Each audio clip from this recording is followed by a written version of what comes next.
Hello students, today's subject is history. कुछ concepts हमने already study किए and we are going to study about the concept of notable scholars. So about two persons we already studied their information. First notable scholar we already studied René Descartes and second Voltaire. So चलो देखते हैं, एक बार repeat करेंगे notable scholar Renee डिस्कार्टिस से. René Descartes was the foremost among scholars who insisted on verifying the reliability of historical documents by critically examining them.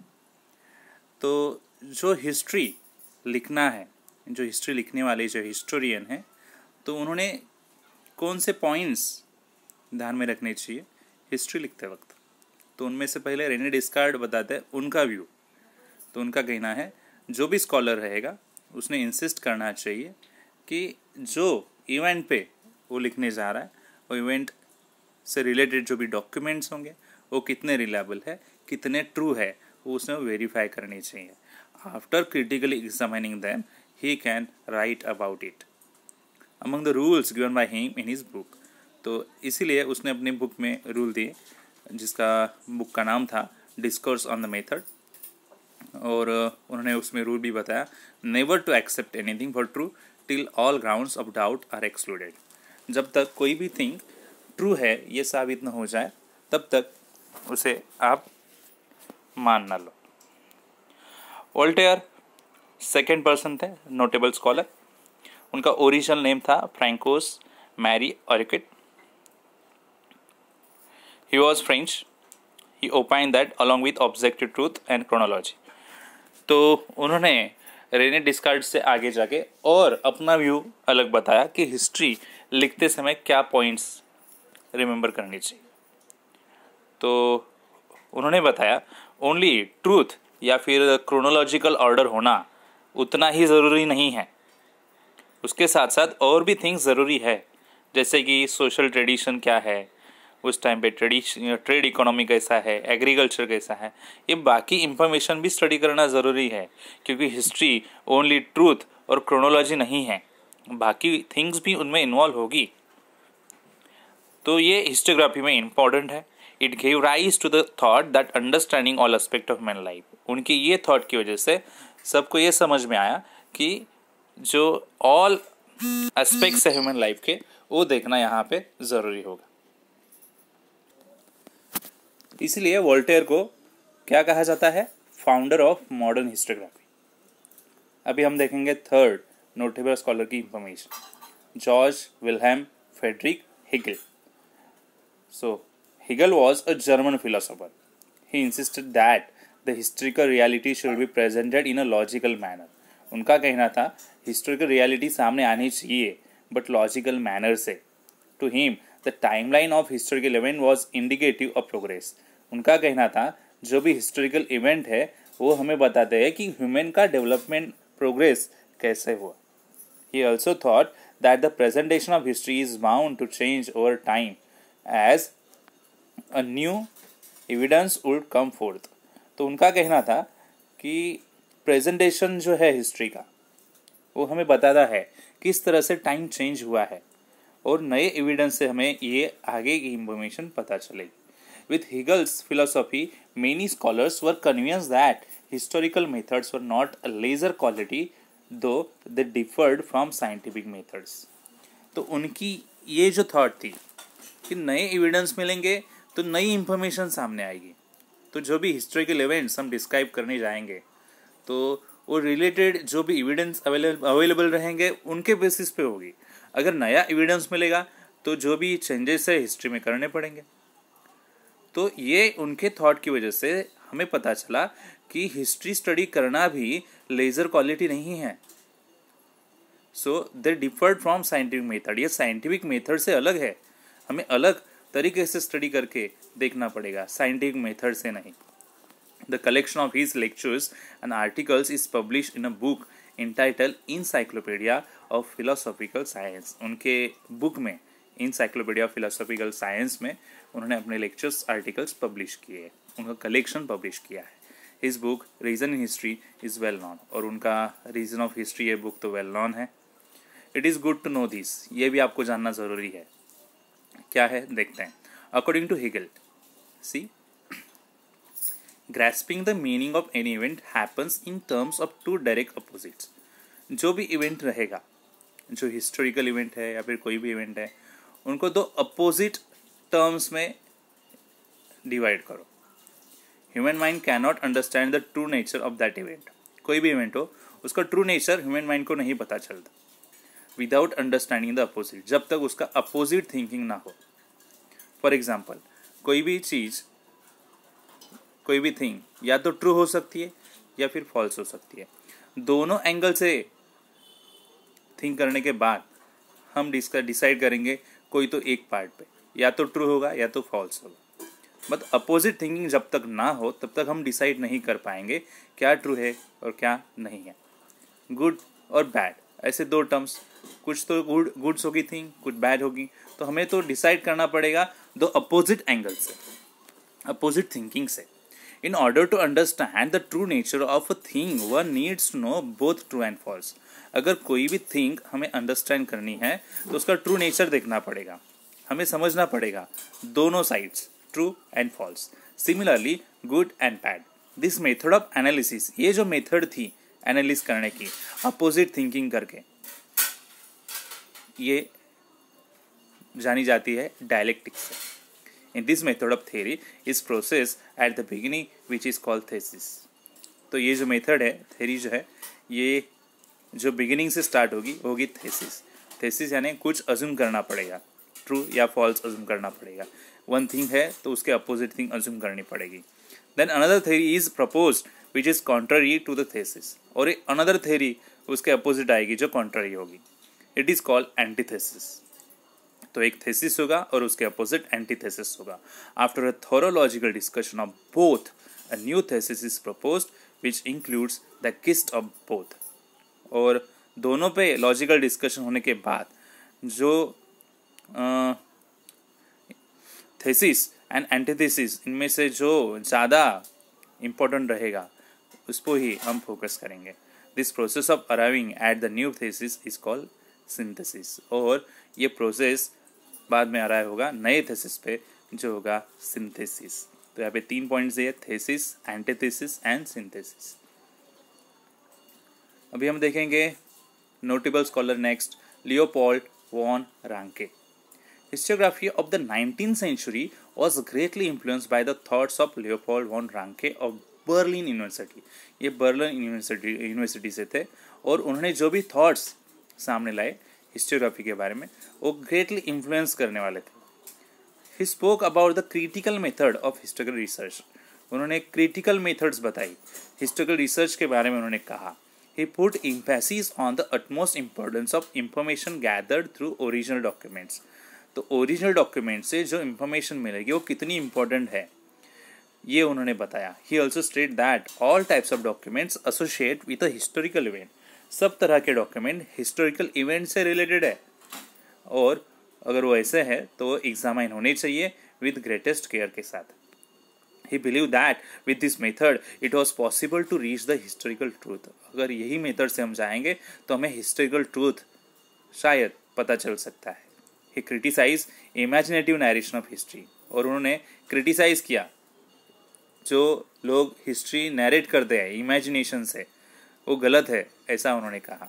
Collection of his articles is publish in 2 books। उनके articles के collection 2 book में publish किए गए, the theory and the practice of history and the secret of world history. Next notable scholar थे Karl Marx. In the latter half of the 19th century, a new school of thought arose keeping in view the new thesis formulated by Karl Marx। तो 19th century के letter period में, मतलब ending period में नए thesis सामने आए जो Karl Marx ने रखे थे। History was not about abstract ideas.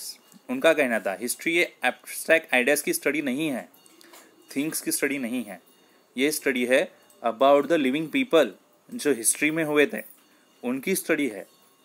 Human relationships are shaped by the fundamental needs of people.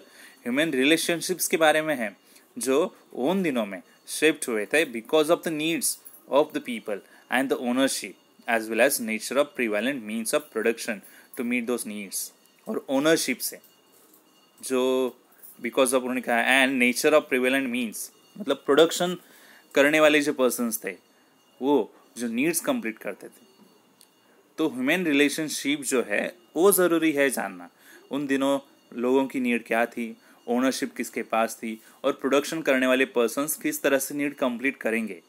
The accessibility of this means to different strata of the society may be not equal. जो भी production होता था वो acquire करने की situation लोगों की, सब लोगों की सेम नहीं थी, इक्वल नहीं थी। ये इनइक्वलिटी थी। कुछ लोग प्रोडक्शन किया हुआ जो भी है वो लेके जा सकते थे, कुछ लोग इतने पुअर होते थे वो लेके नहीं जा सकते थे। तो इनइक्वल डिस्ट्रीब्यूशन था। This inequality causes a division of the society. तो इसी वजह से सोसाइटी का डिवीजन हो गया इनटू क्लासेस, अलग अलग क्लासेस में, leading to class struggle. According to Marx, human history is the history of class struggles. और उनका कहना है ह्यूमन हिस्ट्री ही स्टडी है हिस्ट्री ऑफ क्लास स्ट्रगल का। As a class that owns the means of production economically exploit the rest of the class.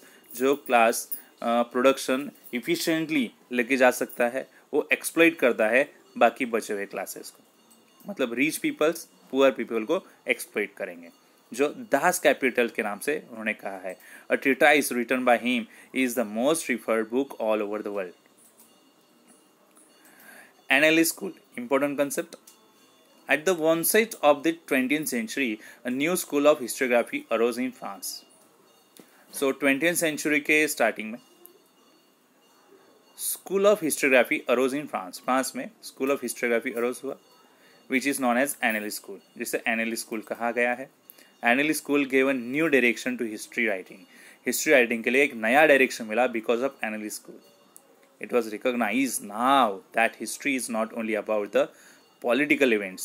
इससे हमें पता चला कि हिस्ट्री ओनली पॉलिटिकल इवेंट्स नहीं है, किंग्स के बारे में हिस्ट्री नहीं है ओनली, ग्रेट लीडर्स के बारे में ओनली हिस्ट्री नहीं है। Accordingly politics, diplomacy and Wars, but also इनके बारे में ही नहीं है हिस्ट्री। ये सब थिंग्स तो आएंगी ही, बट ऑल्सो और क्या नेसेसरी है, क्लाइमेट्स क्या था, लोकल पीपल कैसे थे, एग्रीकल्चर कैसा था, ट्रेड कैसा था, टेक्नोलॉजी, मीन्स ऑफ कम्युनिकेशन कैसा था, social division and their collective psychology कैसी थी, ये सब भी जानना ज़रूरी है। तो नॉर्मल हिस्ट्री हमें किंग्स के बारे में बताएंगे, ग्रेट लीडर्स के बारे में बताएगी, डिप्लोमेसी के बारे में, पॉलिटिक्स के बारे में, वॉर के बारे में पता चलता है हिस्ट्री से, बट बाकी चीज़ें ज़्यादा पता नहीं चलती, तो वो भी पता चलना ज़रूरी है। यानी हिस्ट्री ओनली कुछ लिमिटेड थिंग्स के लिए नहीं है, सब आएगा उसमें। The NL school was started by French historian. ये एनएल स्कूल जो स्टार्ट किया वो थे French historians. Now next concept जो इम्पोर्टेंट है, feminist historiography. Feminist historiography means the restructuring of the history from the perspective of women. Feminist historiography क्या है? तो हिस्ट्री रिकंस्ट्रक्ट करना, वापिस कंस्ट्रक्ट करना, जो रिलेटेड होगी पर्सपेक्टिव से of women. The writing of Simone de Beauvoir helped in establishing the fundamentals of feminism. She was French. तो Simone de Beauvoir इन्होंने ये राइटिंग के लिए हेल्प की, उन्होंने फंडामेंटल ऑफ फेमिनिज्म्स के बारे में लिखा, वो फ्रेंच थी। The feminist historiography emphasize not only on the inclusion of women in history but also on the rethinking of the male dominated perspective. उनका कहना था ओनली वुमेन को इंक्लूड करना हिस्ट्री में ये ज़रूरी नहीं है, रीथिंक करना होगा। जो भी हिस्ट्री अब तक की बताई उसमें मेल पर्सन डोमिनेटेड थे, सब जो इंफॉर्मेशन थी मेल्स के बारे में, फीमेल के बारे में ज़्यादा नहीं थी। It drew historical research to focus in depth on various aspect of women's life such as their employment, their role in trade union, institutions, working for their cause, their family life etcetera. तो उनकी भी information जो है history में आनी ज़रूरी है, historical research होना ज़रूरी है। तो वुमेंस के लाइफ्स के बारे में, उनकी एम्प्लॉयमेंट, उनका रोल क्या होगा ट्रेड यूनियन में, इंस्टीट्यूशन में वर्किंग कैसे करते हैं, देयर फैमिली लाइफ कैसी है, ये सब आना ज़रूरी है। In the historical writing after 1990 women were portrayed as an independent social class. 1990 के आफ्टर जो हिस्टोरिकल राइटिंग हुई उनमें वुमेन्स को भी पोर्ट्रेट किया गया as a independent social class की तौर पर। तो फेमिनिस्ट हिस्टोग्राफी इस तरह से सामने आई। और अभी लास्ट कंसेप्ट है notable scholar Michel Foucault, the French historian of the 20th century. ये 20th सेंचुरी में जाने वाले हिस्टोरियन थे French. Michel Foucault brought forth a new concept in historiography. उन्होंने कुछ नए नए कंसेप्ट हिस्टोग्राफी में लाए। He in his book archaeology of knowledge argued that the prevailing practice of arranging historical events in a chronological order is not right। तो उन्होंने argue किया, जो इसके पहले जो भी हिस्टोरियंस ने बताया हिस्टोरिकल इवेंट्स क्रोनोलॉजिकल ऑर्डर में होने चाहिए ऐसा, तो उन्होंने कहा ये राइट नहीं है। He drew attention to the fact that archaeology does not strive to reach the ultimate historical truth, but attempts to explain various transitions in the past। तो उनका कहना था, उन्होंने ये पॉइंट की तरफ अटेंशन देने के लिए कहा, वो फैक्ट की तरफ। आर्कियोलॉजी जो है वो ओनली ट्रूथ, हिस्टोरिकल ट्रूथ पता करना नहीं है, but attempts to explain various transition in the past. जो भी पास्ट में हुआ है वो जानना कितना ज़रूरी है, इसके लिए Foucault felt that explaining the transition in history is more important. वो आगे एक्सप्लेन करते हैं कि ट्रांजिशन क्या था वो उन दिनों में हिस्ट्री में, वो जानना ज़रूरी है, वो इम्पोर्टेंट है। He call his method the archaeology of knowledge. उन्होंने ये मेथड को आर्कियोलॉजी ऑफ नॉलेज ऐसे कहा। Foucault subjected the so far unacknowledged areas by historians such as psychological disorder, science of medicine, prison administration। ये points की तरफ तो historian ने ध्यान भी नहीं दिया। साइकोलॉजिकल डिसऑर्डर के बारे में, साइंस ऑफ मेडिसिन के बारे में, प्रिजन एडमिनिस्ट्रेशन के बारे में, तो इनकी तरफ भी ध्यान देना चाहिए। हिस्टोरिकल एनालिसिस ये भी ज़रूरी है। The scope of historiography kept continuously expanding. इस तरह से हिस्टोग्राफी का स्कोप और भी एक्सपांड होते गया है। Writing of histories of various subjects like literature, architecture, sculpture, drawing and painting, music, dance, drama, films and television etc. ये भी हिस्ट्री के राइटिंग के प्रैक्टिस में आने ज़रूरी है। ये भी हिस्ट्री से रिलेटेड कुछ पार्ट हो सकते हैं। तो हिस्ट्री कैसे लिखी जानी चाहिए, इसके लिए ये पार्ट में, ये लेसन में हमें ज़्यादा से ज़्यादा इंफॉर्मेशन दिया है। ओके, यहाँ पे लेसन एंड होता है। आपको कंसेप्ट समझ में आए या नहीं आप मुझे ज़रूर बताओ। ओके।